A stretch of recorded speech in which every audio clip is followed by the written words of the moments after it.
What is going on, everyone? Welcome to the inaugural episode of Notes from the Editors, an Ink and Insight show. I'm Eric from 9 Panel Grid, and I'm joined, as always, by Stu from Dr. Doom's Fan Club. Stu, how you doing, man? I'm doing well, brother. I love that intro. Got the West Coast boogie on that thing, man. A little bit, right? Yeah, a little bit of the hometown flair, man. The Bay is in the building. But There we I'm go. doing well. I'm doing well, brother. So glad to be joining you for this new venture, and I can't wait to have this conversation tonight, man. Heck yeah, man. I've been looking forward to this for a long time. As you already know, there's been a lot of plotting, a lot of planning that goes into this. And I'm stoked here. For those who don't know, Ink and Insights, we started this venture, gosh, a little bit less than a year ago, if I'm not mistaken, right? And we had a heck of a time talking about all of the comic books that come out on a weekly basis. And you know, it's the week in and week out is a grind. There's no doubt about it. And we wanted an avenue, and we wanted to be able to spotlight not just the comics that come out here, but the creators that, you know, are behind the comics, the history behind the comics, the things that really make us love these comic books that we talk about constantly. And I figured this was the perfect opportunity to do that. And what better opportunity than to start off with who we think deserves a spot on the Mount Rushmore of comic book creators here, which I'll be honest, we've talked a little bit, but we've kind of kept our cards close to the vest here. It was hard. My list was a difficult one to put through, and I really tried to put a lot of effort towards it. What was your process like, man? How was it coming up with only 4 people to define comics? Man, I think there's like obvious ones that came to mind, and then there's like you don't want to forget anybody, and then you start to get mired in the why am I putting this person on the Mount Rushmore and for what reason? And then there's 1,000 different scenarios that are playing out in your mind. Are we doing this for like true historical coverage? Are we talking about like deeply personal to me? And so I wanted to really I found myself the more I was exploring my choices, trying to strike a balance, like as I try to do in life. And I think that's going to be the beauty of these 4 picks, is like it's going to reflect who we are, but you know, I think I'm going to try to do a little bit of trying to please everybody, you know what I mean, and myself included, as long as you're on there. But at the same time, I think between the two of us, man, we're gonna cook up some amazing people, and I think, like you said in the back chat, we're definitely going to have some overlap. But I don't know. I went through. I got a lot of different. Like I told you earlier today, I got a lot of different starting rosters. I made an artist team. I made a writer team. I made a writer artist team. I did all sorts of. That's the beauty of this, right? There's like so many fun and interesting ways to approach it. And when we talk about like the history of this medium and comic book storytelling, there's so many people to consider, and so many, like, I feel like we ultimately as a whole really don't do right by our legends. And so I didn't want to let anybody down, but with 4 spots you're bound to. So it was fun nonetheless, but a challenge. Yes, absolutely. And equally challenging for myself as well. I put together multiple lists, multiple lineups. It was almost like a fantasy draft at one point. Yes, exactly. That's a great way to put it. Yeah, but I mean, for me personally, I tried to stay tried and true to really what Mount Rushmore was in itself, and for the time frame in which Mount Rushmore actually kind of came into the spotlight and was actually made for us as a country as well. And I tried to line that up a little bit with my comic book creators as well, which I think is going to lead to some surprising picks here. Before we start with pick number 1, though, let's go ahead and talk to the great people that we have in our chat here, starting off with Pressed Comics here. Matt, nice to see you, man. What up, brother? Station.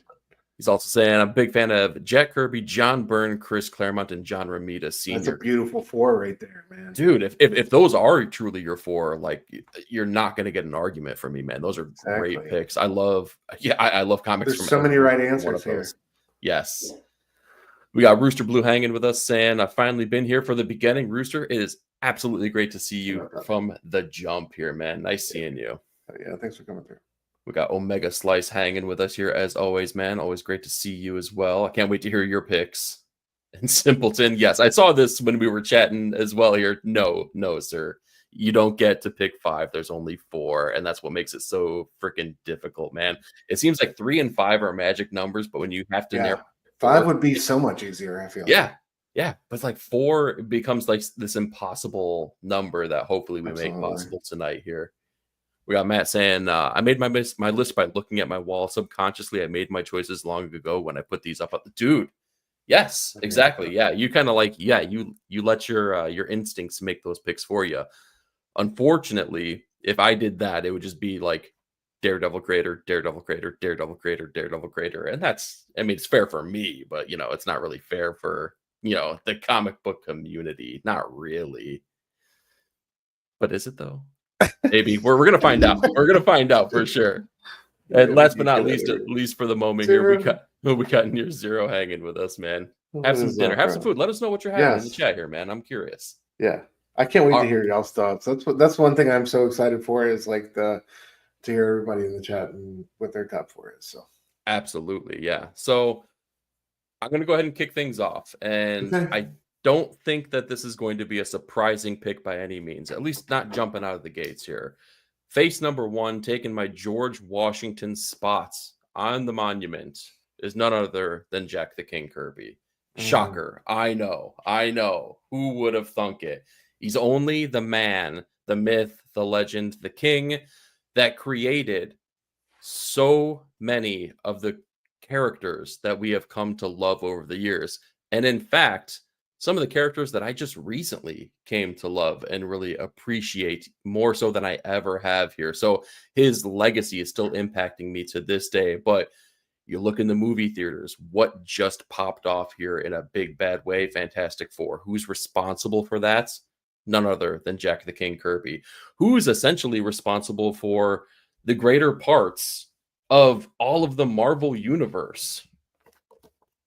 Jack the King Kirby, Son of Origins, right here. The book that got me into comics, for God's sake. Talked about Fantastic Four. Jack the King Kirby, right here. His legacy will never not be felt in comics. He resonates so hard, not only with Marvel. Marvel is what's hit me the hardest, but remember the time that he left to go to DC Comics to do his thing, to create what is essentially become the greatest villainous aspect of that world, of that universe, with Darkseid himself, creating New Genesis, creating Apocalypse, creating the mythos of the hierarchy of the new gods themselves. Talk about a fantastic legacy, a fantastic lineage. And not only did he just create those characters, he drew them in the magnificent way that we know Jack Kirby can do. He also wrote those characters as well. When Marvel said nay, he found out where he could go play at DC and made these characters shine. So Jack the King Kirby gets my pick numero uno in the George Washington slot, man. Stu, though, how about you? Dude, I mean, obviously. So let me ask you this first before I kick it off. Are you going presidential comparison? Like you were trying to find your George Washington in the comic book game, and that's what you're doing? That's how you're moving through it? Maybe. I like maybe. it, dude. There will be more to be revealed as more of my picks come out here, but you're going to pick up on a couple things here, because there's a lot of different ways that I slice and dice this till I got to what I think is my perfect scenario. I think Kirby as Washington is dead on, though. You know what I mean? Mm-hmm. Like he got us to the promised land and in so many ways. And when you talk about Mount Rushmore, I think like when you talk about Kirby, man, he is the mountain himself. Like everything kind of springs from him. Avengers, Fantastic Four, X-Men, Thor, Hulk, and what he did with visual storytelling, how he's still influencing things today, like as far as creators' rights and the fantastic, like everything, creators' rights to the Fantastic Four movie. You know, and it's just he's always like been one of the creators I've felt most endeared to, in the sense that like I just love like the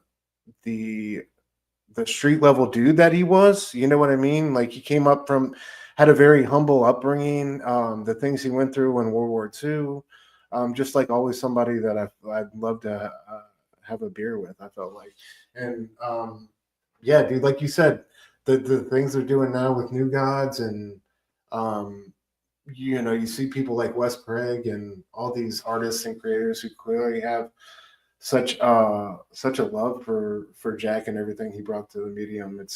I think appropriately so. We were both like, I was going to start it off with Jack either way if you weren't. So I think it's definitely the right way to go, especially when we're talking about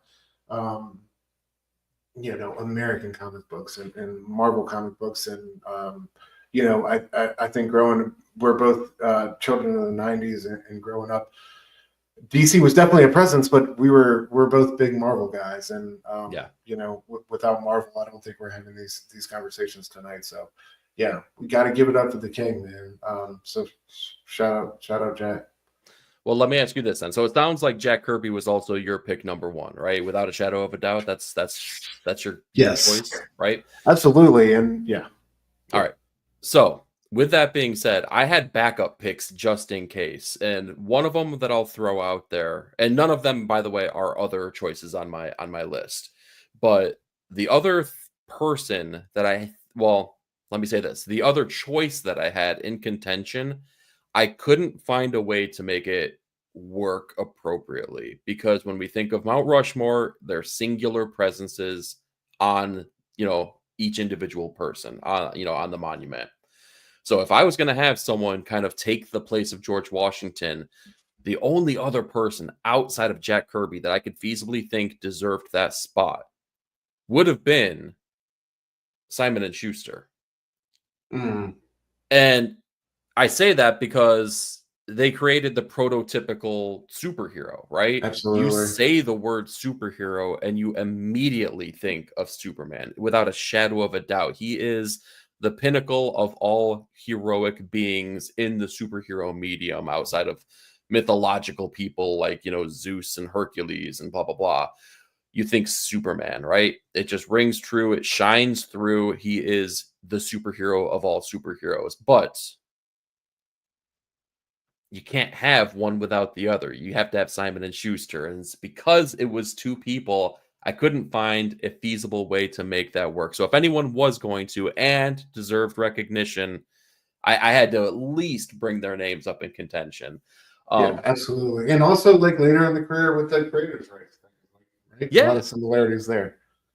I mean, and with those their families as well. Those fights are still being fought to this day, albeit, under different circumstances and of course different terms. But yeah, it's kind of crazy to think that we're so many decades removed from the creation of the things that we still continue to love to this day, that still kind of, ring so true in our hearts and minds, that, they just stood the test of time and will continue to do so. Yeah. With that being said, did you have another person maybe in contention that isn't another pick on your list, though?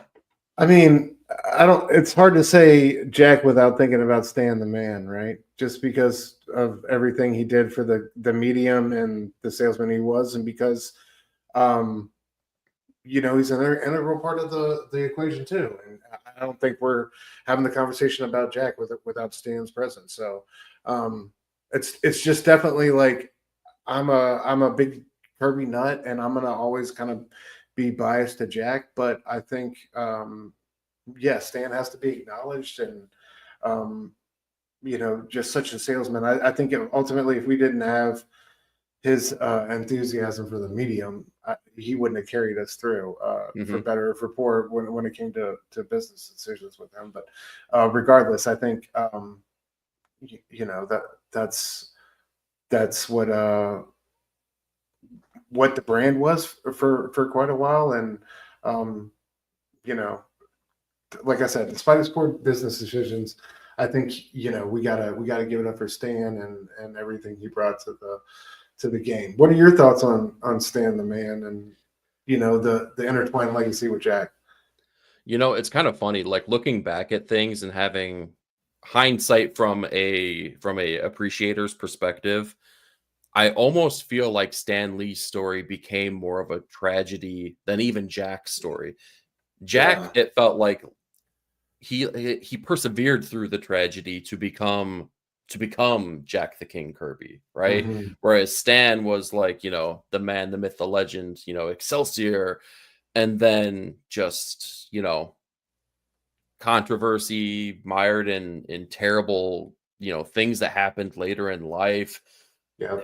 Kind of being the figurehead of Marvel, but not being associated with Marvel. It almost felt like, where Jack rose, Stan fell for me in my viewpoint of him. Not to say for that I sure. look Dude, it's down like, to him though. I think they made what, like less than $100,000 on that first Spider-Man movie just because of everything they had signed away or something like that. It's just like some of the positions he put that company in were crazy, and it's a really a miracle that they made it through the '90s. But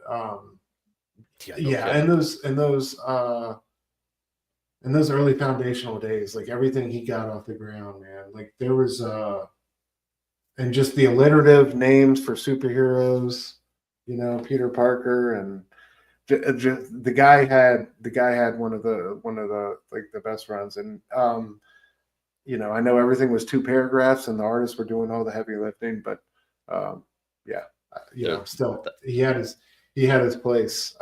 It does suck though about the final chapter of his legacy, because it does kind of, I think, throw a big tarnish over everything. I agree wholeheartedly. And but what you had mentioned that I neglected to bring up here was the reason that I was able to very easily choose Jack over Stan for this kind of argument was something you just brought up, which is the Marvel method. Jack did arguably more heavy lifting on all of this than Stan maybe takes or took credit for. Sure, he crafted the words behind it, but the story led those words to the path, you know, to the promised land that they ended up being at. So that's one of the main reasons why, you know, Jack stood tall on my pick here. But before we dive into our pick numero 2, which I'll have you, well, maybe we'll do like a snake draft kind of way. So like, since we kind of had the first same pick, sure, I'll kick it over to you for the second one here. But let's see what people are saying about pick number 1 here.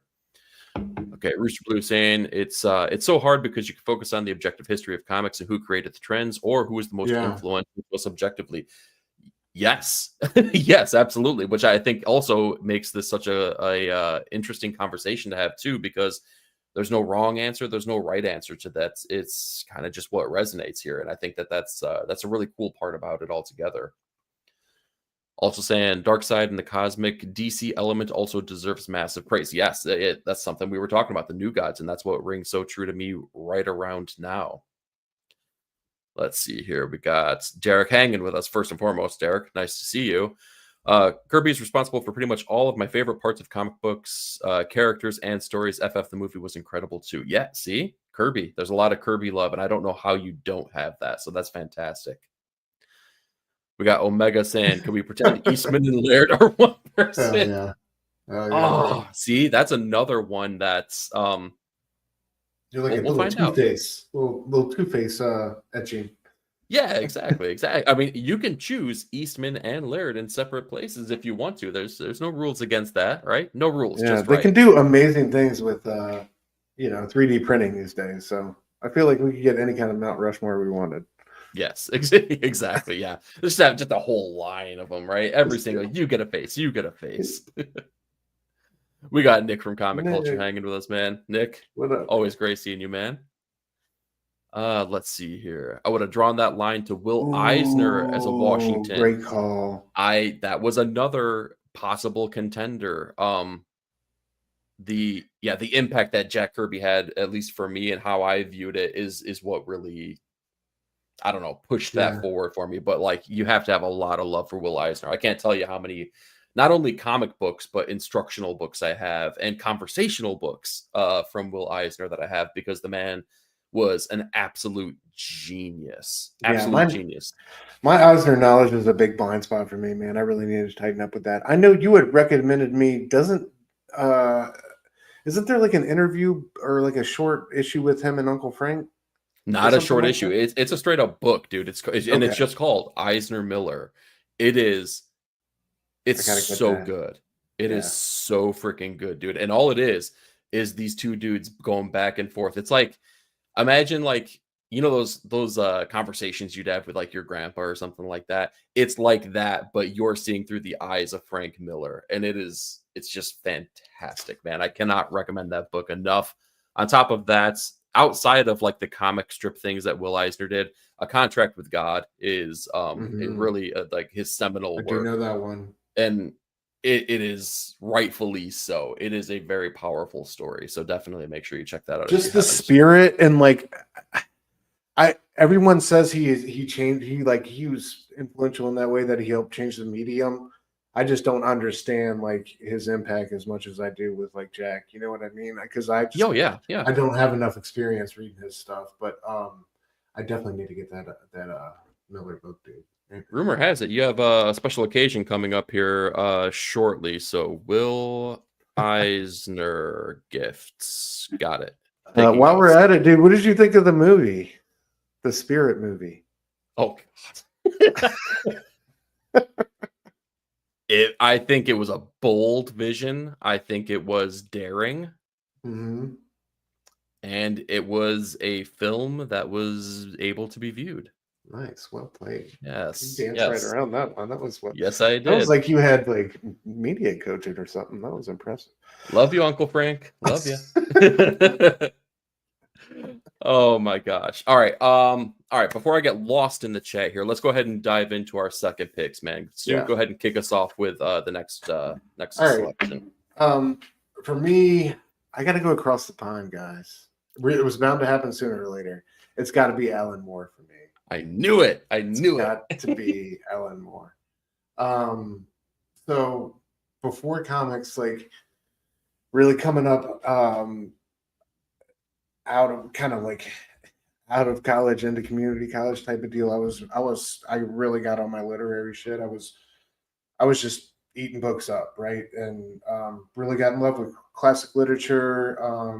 And it was just my thing. There was a good 3-4 years where I was just reading everything I could get my hands on. And when I got back into comic books during COVID, one thing that I've kind of found lacking was like that type of prose that really blew me away. Like whether it be descriptive or thematic or allegorical or metaphorical or whatever, metaphysical, whatever it may be. And when I found more Swamp Thing in Would you collected also say form, metatextual? Let's get all the metas out there. all the metas, dude, because it is that, right? All the metas.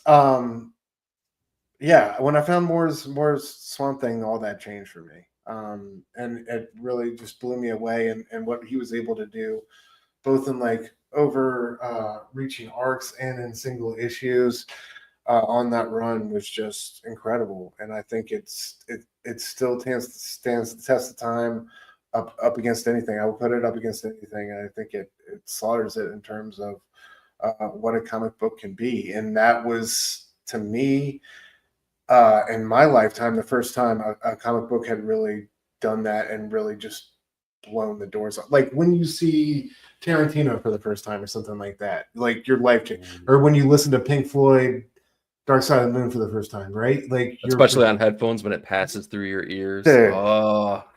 Or on the third Lions Roar, all that good stuff. Your perspective in life shifts. And that's what happened when I discovered Alan Moore. And then, man, you get to Watchmen, Jesus. Like the effect, and that's not even my favorite book from him, but the effect that that's had on the comic book industry, both, in print and on the big screen has been immeasurable. And V for Vendetta, he's had so many properties go Hollywood, but he's just also just one of the most brilliant writers pound for pound that we've ever had. To me, he's the best. And I just always loved revisiting his stuff. It's a shame that we kind of lost him the way we did, but and then, to speak all that, that's to speak to my personal experience. And then you kind of find out where he's at in history and what he did, how he helped shift everything and really move things along. He kind of spearheaded the whole, late 80s movement. And of course, kickstart the British invasion. It's just incredible. So I had to, like, after Jack, there was no second for me, dude. Wow. Okay. Yeah. I can't disagree with you. Not to say that we have the same pick, because you've selected my backup pick. But before I get into mine, just to give Alan Moore his flowers as well, it's crazy the impact that he continued to have on comics. And I think, again, this is something that's resonating probably through all of our picks at this point. We know that Jack King Kirby's legacy stands to this day, as does Alan Moore's. Here's the thing that sucks. Watchmen is fantastic, and Watchmen is evergreen, and Watchmen is always in print, and that's all still the same thing that is screwing the man over to this day, and what changed his perception of comics themselves. And that kind of sucks. It does. You know what I mean? Yeah, it sucks how the industry kind of like ate him alive in that sense, and the business like just really broke bad for him in all sorts of ways there. And it seemed like he was still trying to make it work with other efforts, but it just seemed like every time he went down another avenue, it didn't end up well. So yeah, I don't know.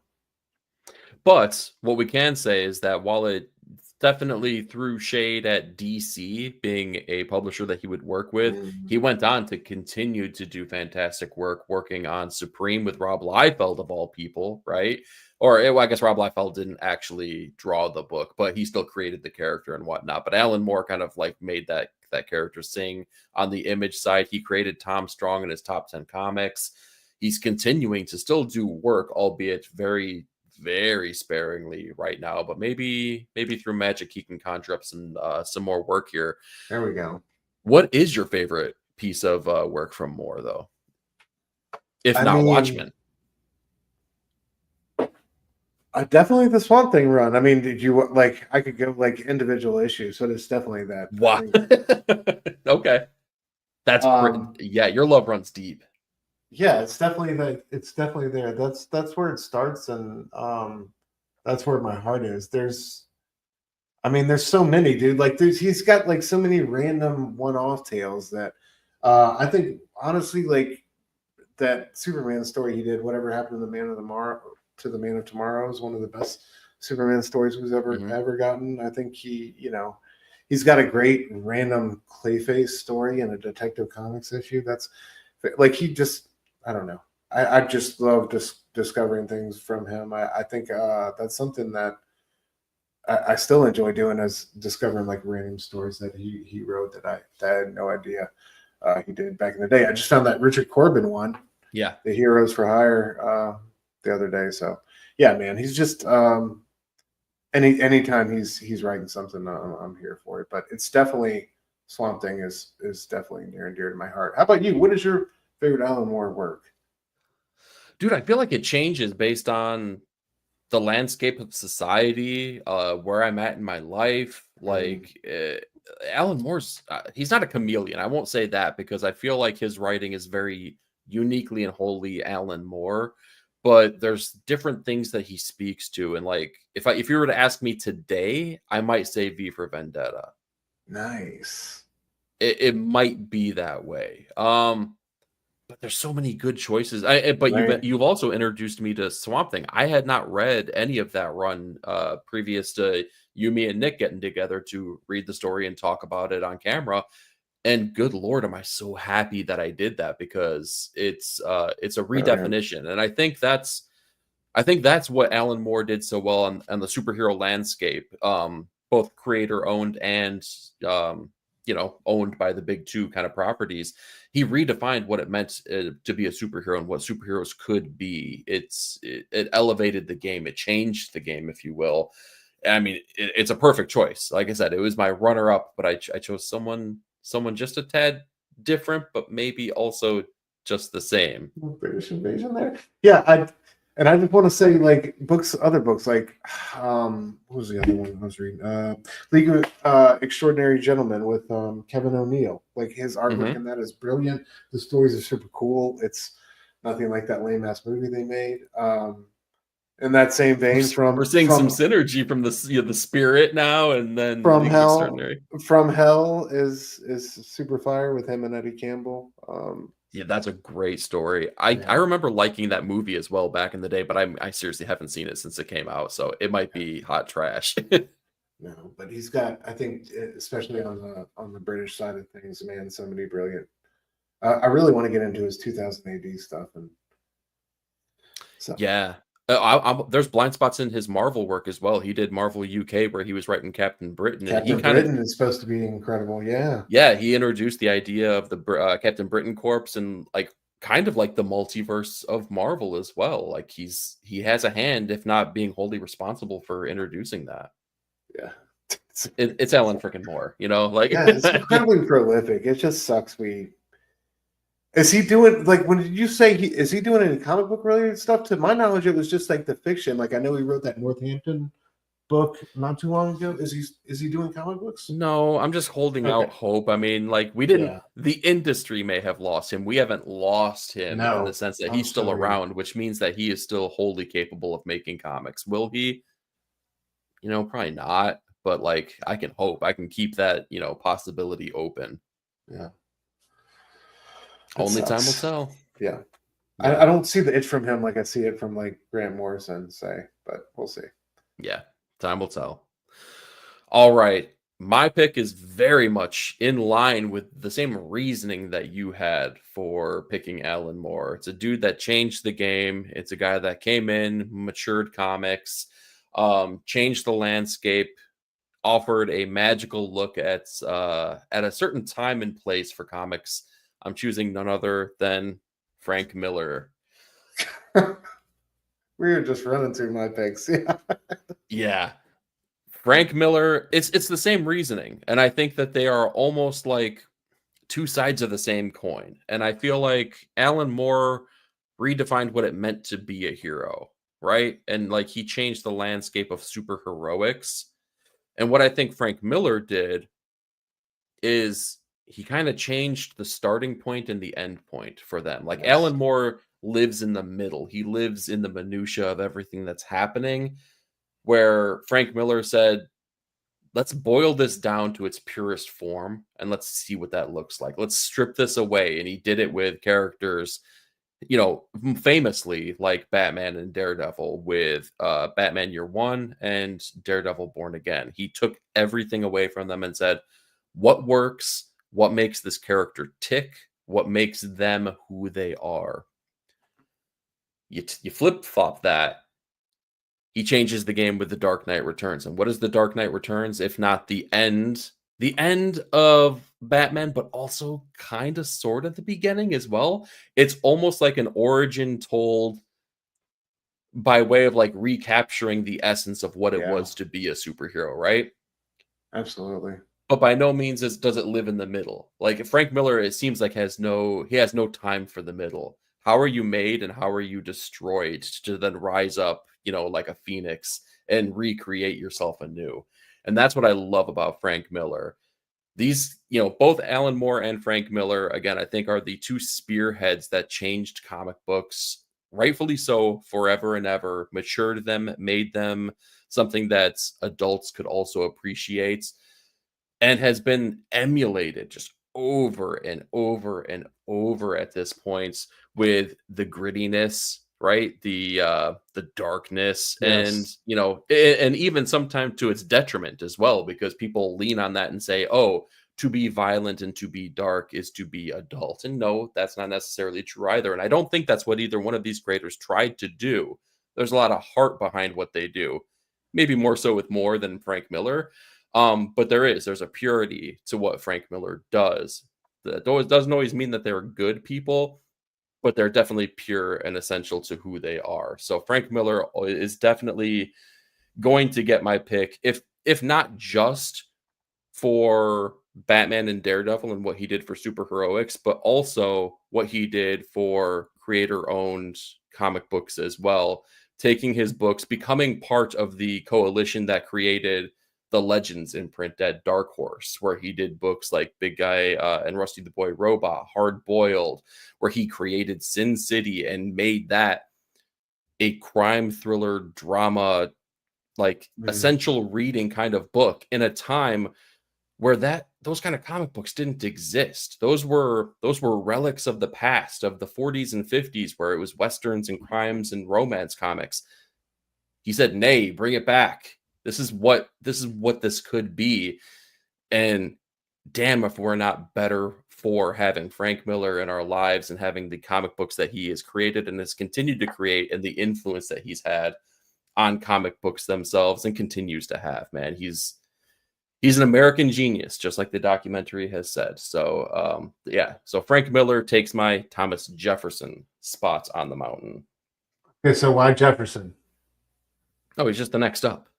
Okay. It's not like personality wise. I'm looking at time frame. I thought you were matching them up personality wise. All right, my bad.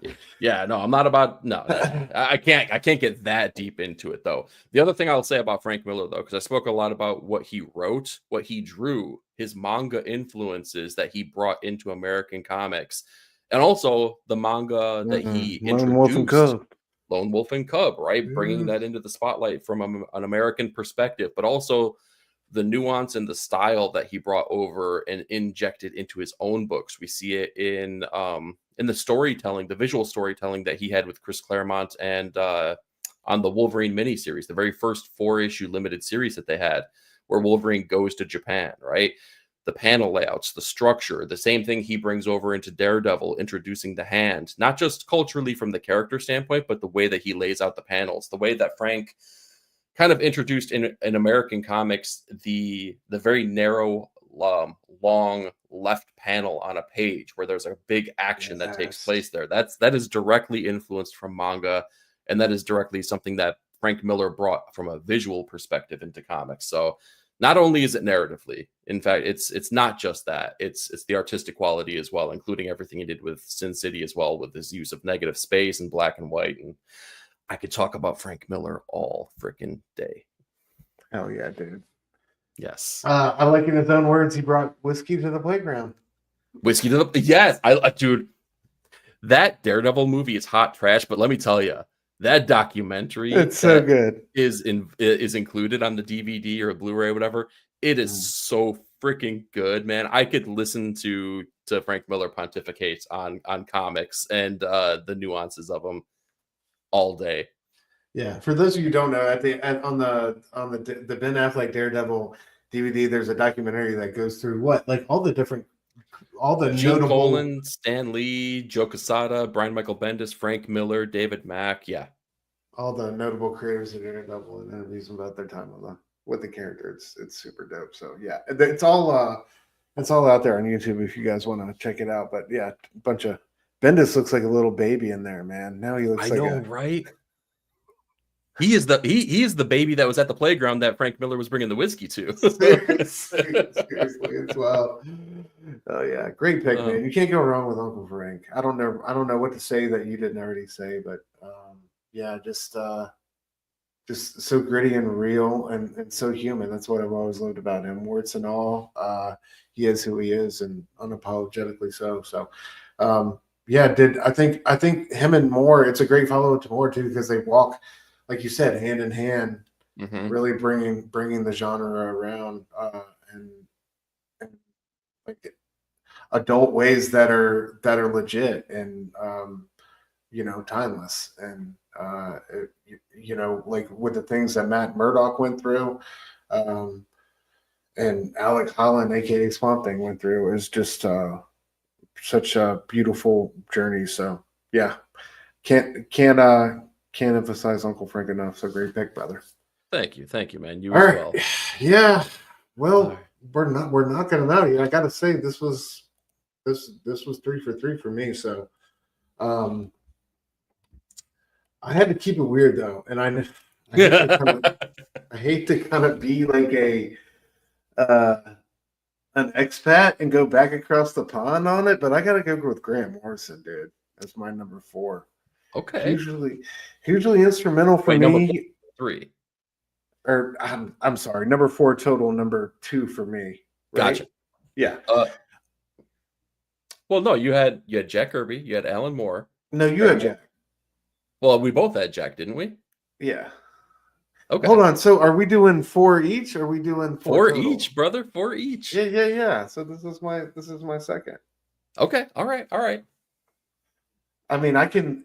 Okay. So are you saying if we agree on one, that counts as one? Yeah, we're allowed to agree. Okay. I bet there was a lot of people that were like, you know what, George Washington should be up there. Yeah. Georgia. Fair enough, jackass. All right. Yeah. It's definitely Grant Morrison for me though. It was between Grant Morrison and Alex Ross, but I think with Grant, just the I think you look at the evolution of the genre you're talking about from more onwards. I think that's dude who really took the torch and ran with it, and the weirdness he brought and was able to pull off on a commercial level. I thought was impressive and laudable, and just so many killer books on so many different runs.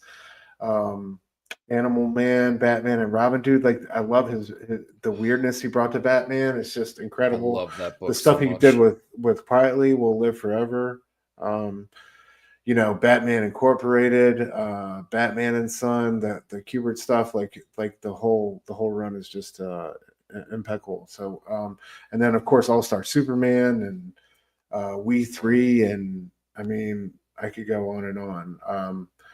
I just love the high concept, but also emotional storytelling. It's weird and wacky and the strangest shit you've ever read. But he also knows how to punch you right in the middle of the chest, and that's something I've always admired and loved from Grant.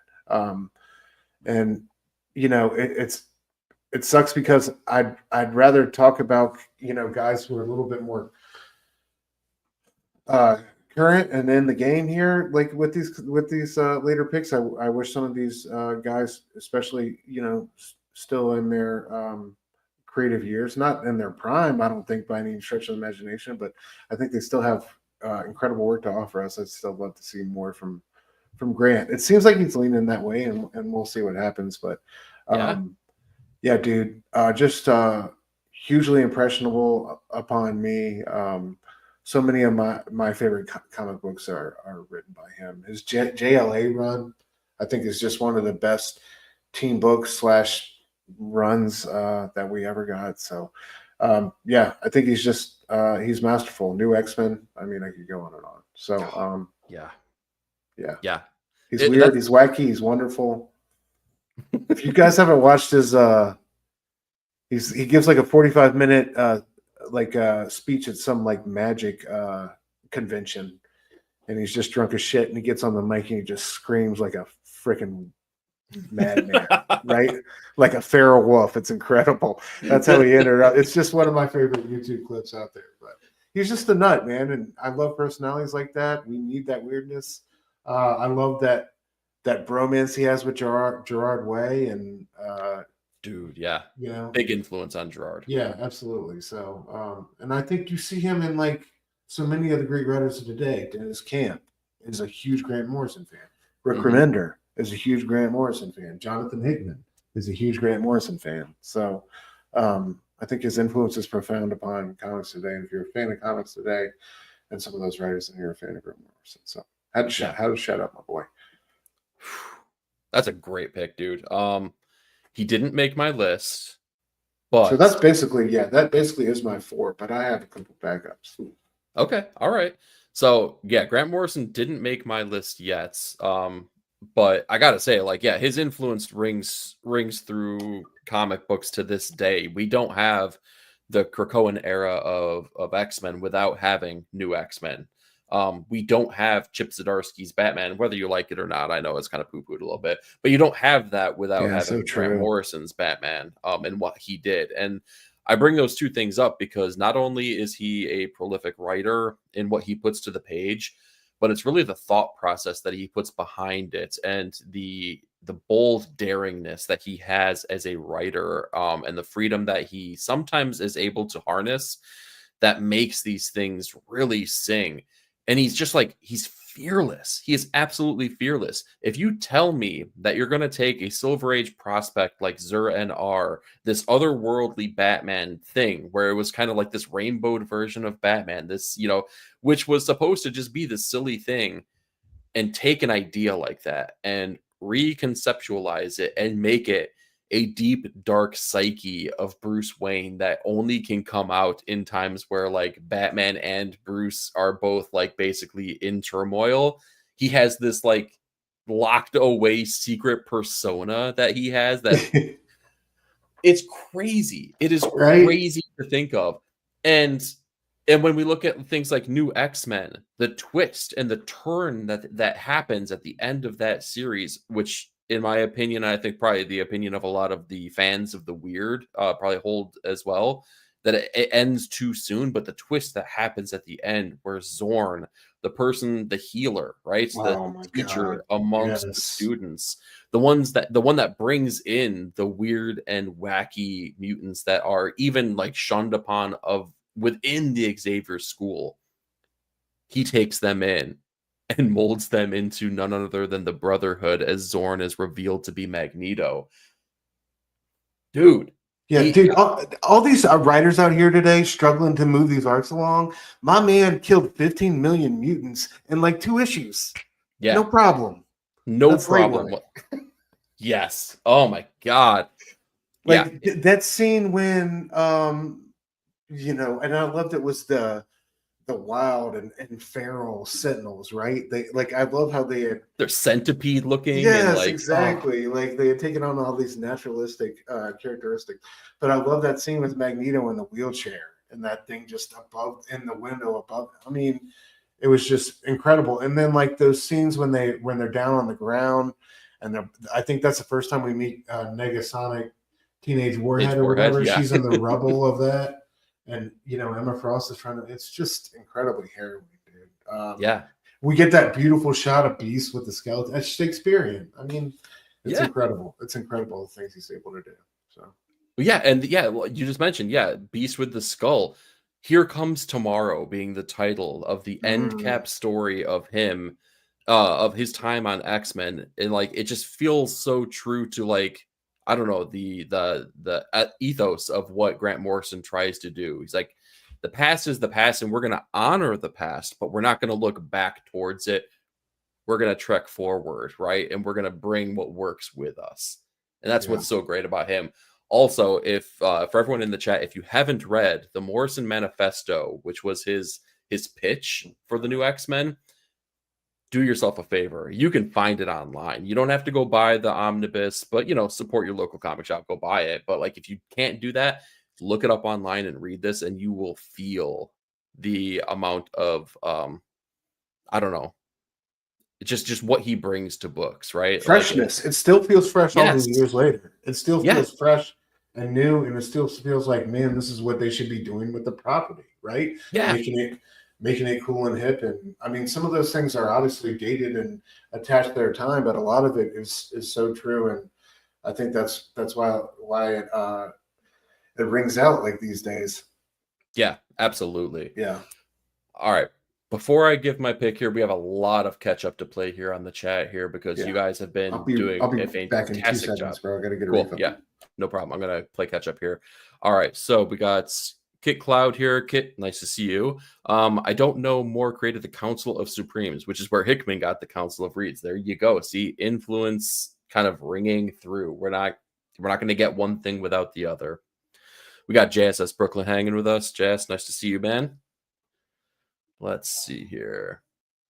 We got Nick saying, yeah, I'm excited to get into Swampy Volume 2. Me too, brother. Me too, man. That's going to be... I've dove in just a tad, just a hair to get my feet wet, and it's just as good. Continuing to be just as good. Got Rooster Blue here. I didn't know what I didn't know until cartoonist kayfabe. Yeah, ain't that the truth, brother? Maybe for all his influence on Ed and Jim should be up there. Maybe. Time will tell. I still got a couple more picks to toss out here. We're gonna find out. We got Nick giving some love to Uncle Frank. Heck yeah. Rooster Blue saying Miller's in mine as well. All right, we got some love here.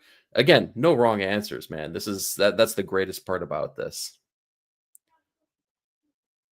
We got Omega saying, I still need to watch that Frank Miller documentary.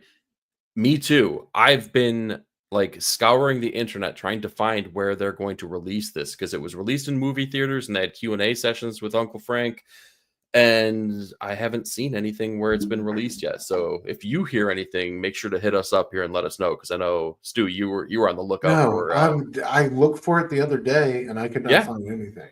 And it's like I saw, I don't know, I didn't hear just what you were saying, but I saw like previews and releases from like a year ago. So it's like I don't know what's going on. Yeah. We got Nick saying the Hard Goodbye Curators Edition is one of my favorite things in my collection. It absolutely is incredible and is able to get up close and personal with all those pages and see his line work. Rumor has it also that it does a great job pressing art prints if they're a little bit curly. Yeah. So under that decal you've been hiding from the world. I think that's why he's mad at this glorious poster I have behind me, because he just hung up everything he's got and he's just still not getting any compliments like I am. That's all right. I always took it as jealousy myself. I didn't think it was a hint of anger. Me too, bro. That's what I thought. Yeah,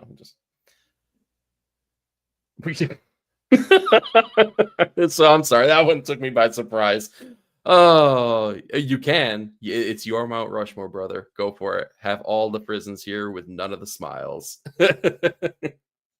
We got actual Dracula hanging with us, man. Drac, great seeing you, dude. Drac, what up, bro? Dude, I saw your video, by the way, with your new acquired original artwork, and let me tell you, I'm just as jealous as Nick is of our boy Stu's poster behind you. So, yeah, that was an awesome piece of artwork you got. What did he get? I didn't see. Oh, I'm not gonna give away the spoilers, man. I gotta go check out his video, man. We got Pete saying, I'd love to see more of the crazy early Batman stories revisited and made canon with greater consequence. That's the weird and crazy thing about Batman, is I feel like even the old stories could be redone for modern times. I don't think that there's a Batman story that doesn't have an opportunity to be like, I don't know, groundbreaking, if you will. Like he's kind of the coolest superhero, and I hate saying that out loud. I don't know, man. I don't know. But moving on, we're caught up in the chat here. I'm going to go ahead and start with pick number 3 for me. This is where things get weird, unpredictable, if you will. Pick number 3 changed. He's part of something that changed comics arguably for the worst. And in fact is partially responsible for something that almost killed comics. But this is also the individual that I think shouldered that weight and held that responsibility with a lot of gravitas, and has recreated himself, or at least maybe evolved into arguably a better version of Stan Lee. And that's none other than Todd McFarlane. Great pick, bro. When I was thinking about this, I had a million names on this list, and I had a lot of great creators, and I never once thought that Todd would actually end up in my final 4. Not because he didn't deserve it. There's a lot of people that deserve it. But when we're talking about changing the landscape of comics itself, I don't think that he is undeserving of it. Absolutely. The 90s boom happens. He takes over Spider-Man. He kind of holds Marvel's feet to the fire and says, no. I am responsible for the sales of this book. Give me my book. Let's go print some freaking money. He does it. They have wild success. He then says to himself, I don't have to do this here. I don't have to be beholden to characters that at the end of the day, I don't hold any kind of responsibility for.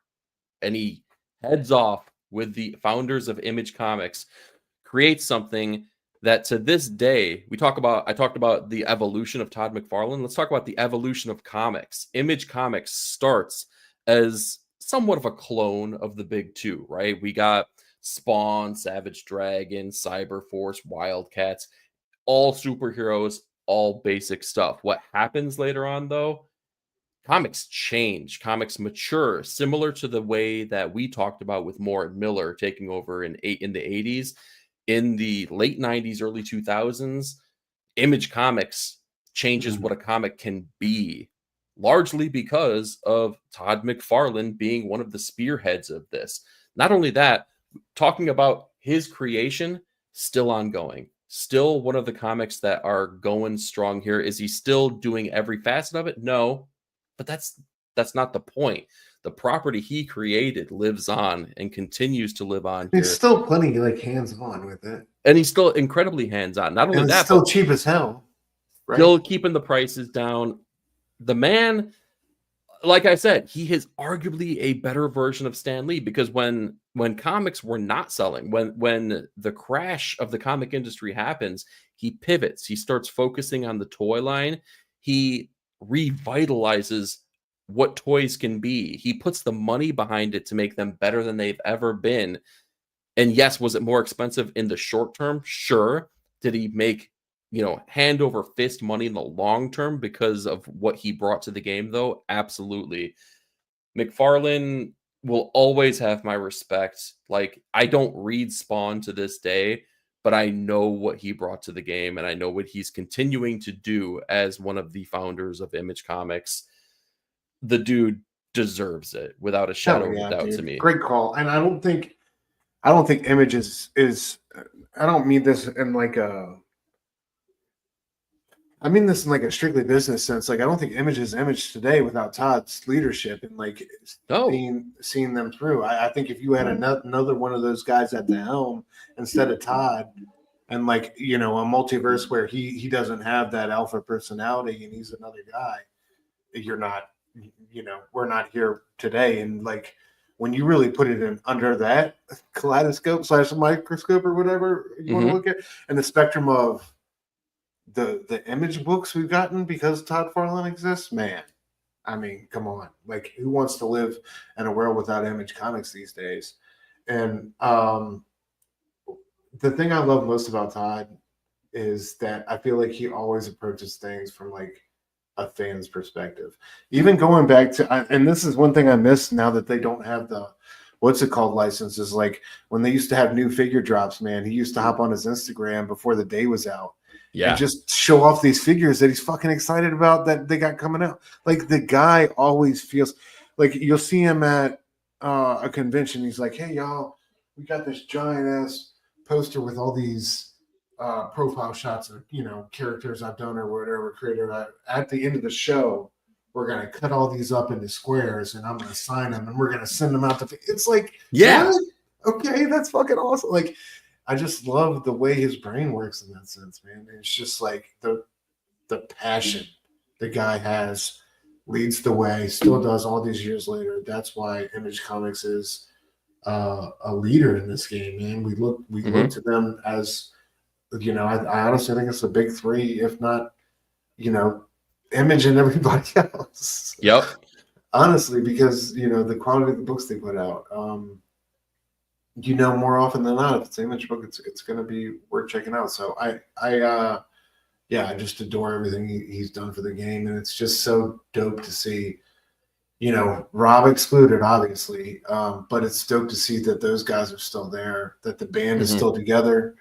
You know what I mean? Like, those, respect to that. That's a hard thing to do throughout the years. So the fact that all those guys are still there and got their hands in the business is dope. And obviously the Kirkman and the whole second generation has been incredible. So exactly, yeah.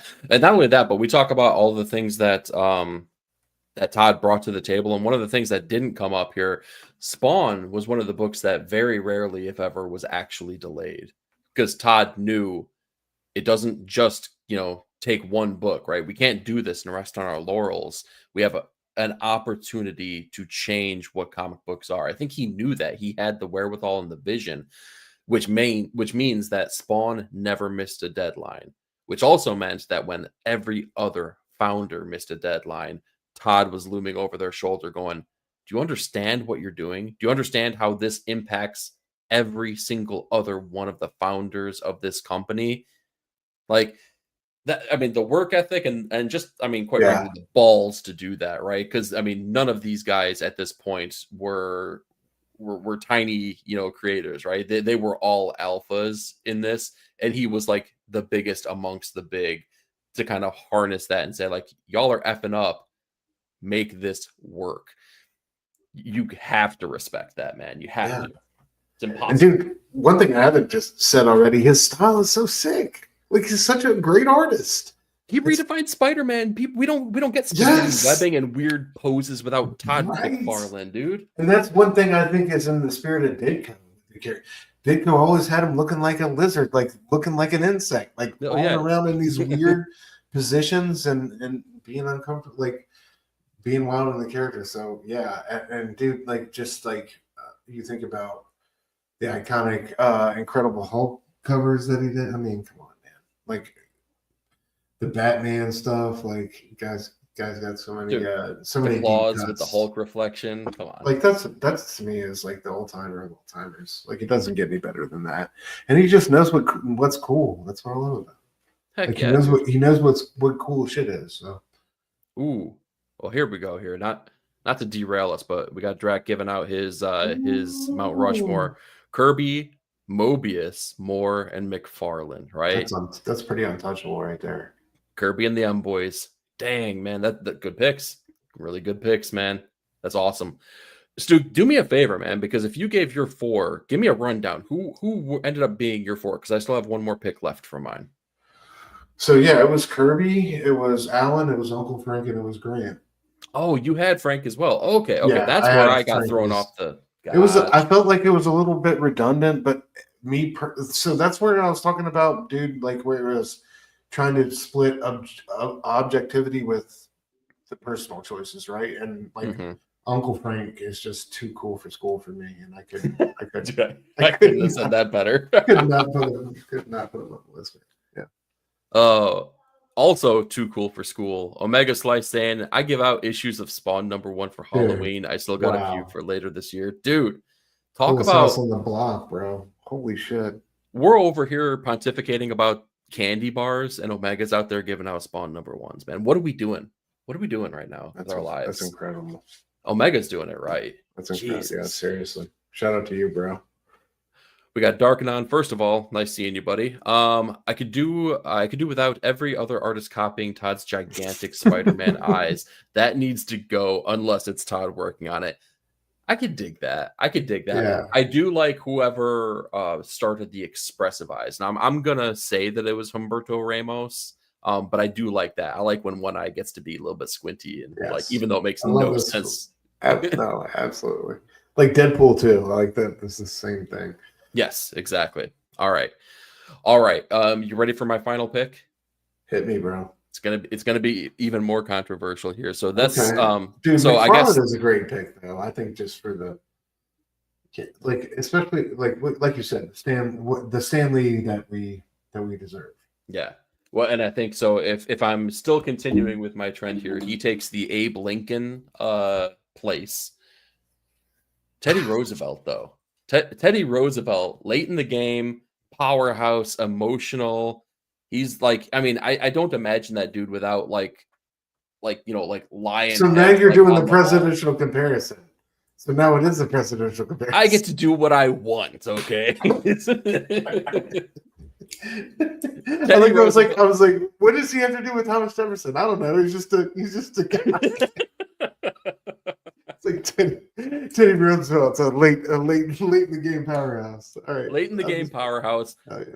I think of like heads mounted on walls. I think of like big freaking guns, right? I think of bombasticness. I think of like just boldness. And when I think of those things, I think of Daniel Warren Johnson. That's a great call. Oh yeah.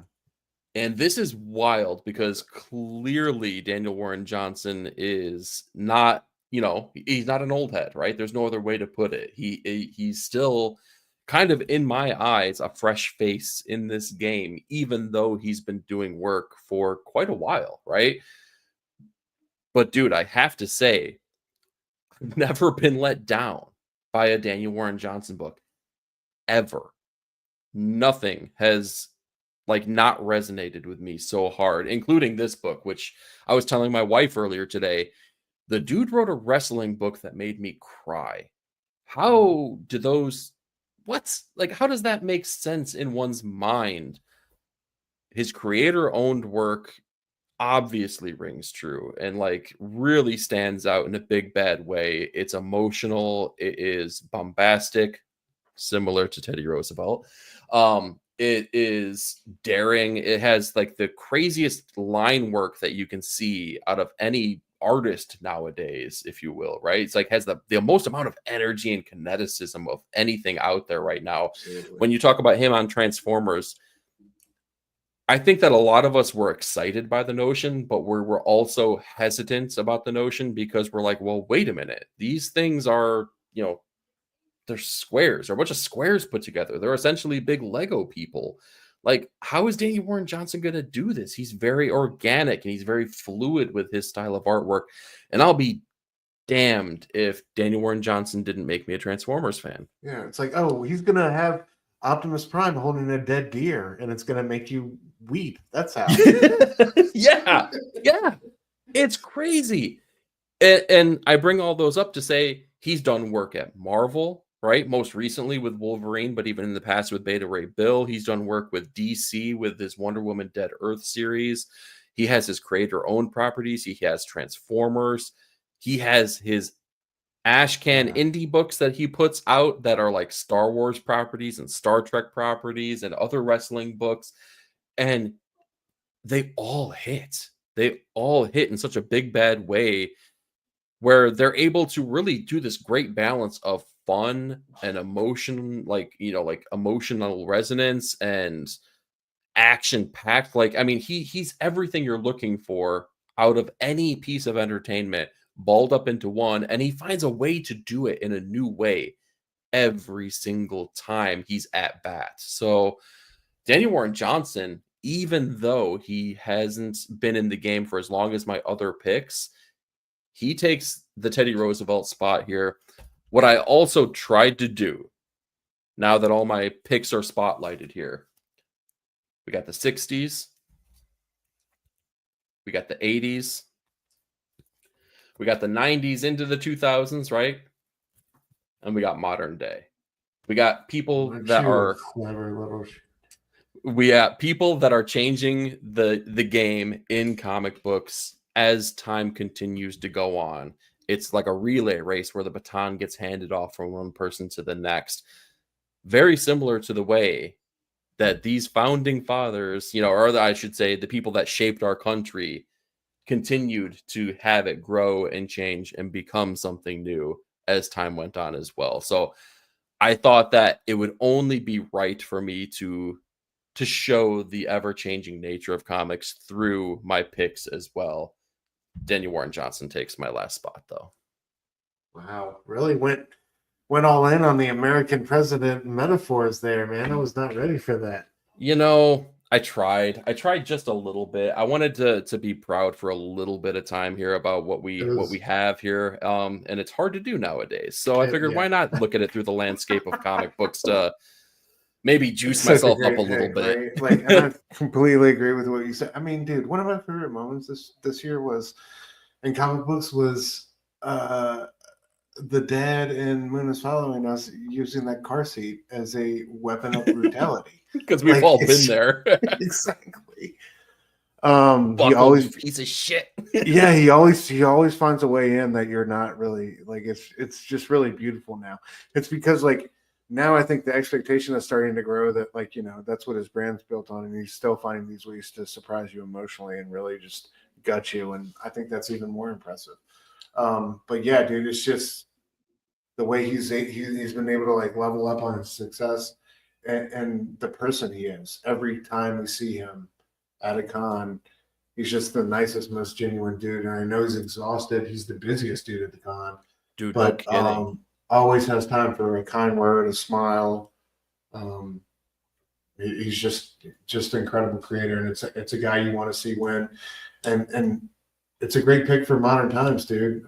Because like when it comes to writing artists, there is nobody even close to this guy. Like he is the premier name right now. And You know, for me, if I was going to go like with the modern guys, I would definitely go Remember, because he's just that's like another personal thing though. But I think when it comes to DWJ and like where we're headed and the future of the medium, and you see the effect he's already having on like the generation artists coming behind him. It's incredible. Oh, dude, yeah. You look at people like Jeremy Heiler and tell me that they're not influenced directly by D-dubs. Absolutely. And even just to have like an artist like a Jorge Corona's caliber, basically have his task be to emulate your whole style is incredible. But yeah, man, it's just it's awesome. And I just love what he's done for Transformers and like an IP that was struggling, and it's just dope to see. It's good for the industry and good for all of us. So want to continue to see that dude win. Love him. Heck yeah. You know, there's another thing I didn't mention about all of my picks too that I really wanted to try to make work if it could make sense in my head, and it did eventually. Every single one of my picks is not only a writer and not only an artist, but both. Right? They have a firm foundation on both sides of the creation of these comics in a big bad way. And I thought that was something that kind of almost needed to happen to make its way on. If you're only going to be able to pick 4 people, that's how I was able to narrow down this list and say, hey, you got perspective from every angle of the game without a shadow of a doubt. Yeah, that's something that tortured me. I'm a literary whore, so I went with 2 writer artists and 2 writers. So that was my. I think that's a good balance, though. Yeah. I mean, but you kind of had the same concept. I was definitely compelled to like you have everybody, like John Byrne was heavy in my review because of that same fact, man. And just because like he's Fantastic Four Doom guy, obviously, and you know it doesn't when it comes to that, it's hard to beat John Byrne. So and X-Men, right? So absolutely. Well, here let's play a little bit of catch up here with the chat. See what they're thinking on the last part of it here. We got Omega saying, "Hell yeah, DWJ is on mine too." Yes, dude. And I remember Omega, you were saying you may have some controversial picks here. So looks like maybe me and you were closer than you thought, man. Let's see here. Darkanon saying, I have a lot of those Transformer figs that DWJ uses for his Transformer illustrations. Oh, dude, that's so cool, man. If you haven't checked out One Collection Down, Blame Fable is an amazing, I'm sorry, the all new, all different Blame Fable show. Check it out because Lord knows you're going to see Transformers every single episode. If it's just a second or a half an hour, you're going to see them. Yeah. We got Drax saying, D-Dubs is a great pick. Thank you, brother. Appreciate that. Hell yeah. Darkanon saying, I still can't wrap my head around the new team taking over Transformers, but I'm excited to see what they can do.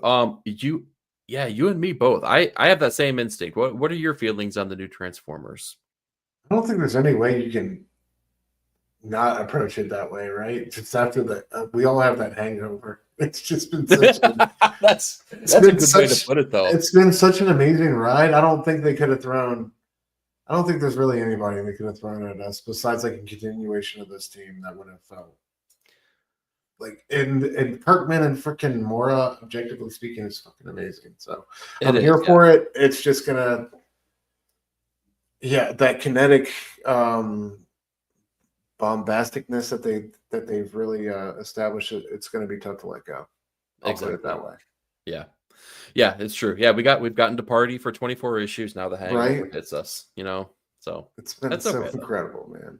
Like I want to see what's his name, squish more bugs. You're so squishy. You're all so squishy. You're also God. That one episode where he was just clapping us like mosquitoes. Yeah. Dude, they're so brutal, man. Like it's something so playful and simple makes you hate a Decepticon so bad. So true. We got Simpleton commenting on the baby car seat, man. Yeah, every parent has been there. Those things. I still wake up in a cold sweat some nights. I'm like, oh, thank God my kid is older. It's like, why did they make the little portal for the seatbelt to travel through like 1/8 of an inch wide? Like, paper what is thin. That? Yeah, like I have big fat troll hands. I can't. I can't do this. Oh my God. we got Omega saying no other reason for my picks other than to get me in reading and into the shops keeps me interested in the medium today. Plus, at least one of the books made me cry straight up. Oh, Yeah, shit. dude. I mean, these comics should be doing that though. They right? Like these comics should compel us to read It's the more, good and that's stuff, gonna man. they sometimes they're gonna make you smile, sometimes they're gonna make you laugh, and sometimes they're gonna make you cry. And if they're not doing one of those things here, maybe that book is on the cutting list. Who knows? We got Nate from Hall. Yeah, I'll catch the replay. Nate, thanks for stopping in here, man. What up, Appreciate man? it. If you haven't checked out Nate and Hagen's show, the Sunday Morning Hangover, definitely check that out. I was hanging out with them early Sunday morning here. Had a great time talking with them. All right. Oh, we got a couple more picks here. Okay. Omega saying D-Dubs, do a Powerbomb, Murder Falcon, Transformers, Moon. Yes, all good things.